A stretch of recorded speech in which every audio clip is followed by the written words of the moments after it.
मङ्गलबार के छ अहिले आजको प्लानहरू राम्रो त अब बनिरहेको छ। बनिरहेछ।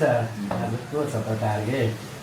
मलाई त अब आज त अलिक त्यो पर्फर्मेन्स पनि बिग्रेको छ, त्यही कारणले त अलिक डर पनि लागिरहेको छ। मलाई लाग्दैछ आज अलिक धेरै नै बुढाउँछ। अब कविता म्याम पनि फिक्स त्यो त युनिटी पाइहाल्यो। अब ग्याङ हाम्रै त रह्यो। टिममा अब अनिस दाइ पनि युनिटी पायो। अब म उपेन र रजु पूजा बसेको छ। अब मलाई चाहिँ सबभन्दा बढी टार्गेट चाहिँ गरेको सुनिरहेको छु। त्यस्तै अब अरूभन्दा तिमी टार्गेट छ तिम्रो त्यस्तै चाहिँ सुन्दैछु।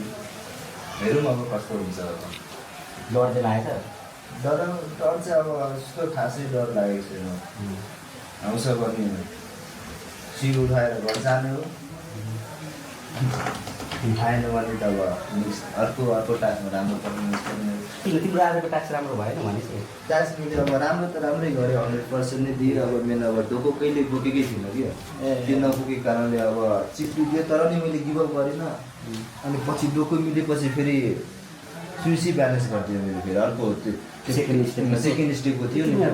क्रलिङ चाहिँ गऱ्यो भने चाहिँ मिस्टेकै त्यही गऱ्यो भने त क्रलिङ क्या जुन टायरवालामा जुन खुट्टा हाल्नुमा झन् क्रलिङ गरेर गयो भने अहिले क्रलिङ त अब अनिस दाइले राम्रै गर्यो। अनि हाम्रो चाहिँ अब मेन डोको र अर्को भनेको पूजाले अब राम्रो के भन्छ त्यो राइट स्टोन उठाएको थियो। अब त्यो रङ भनिदिएर 1 मिनट टाइम वेस्ट भयो।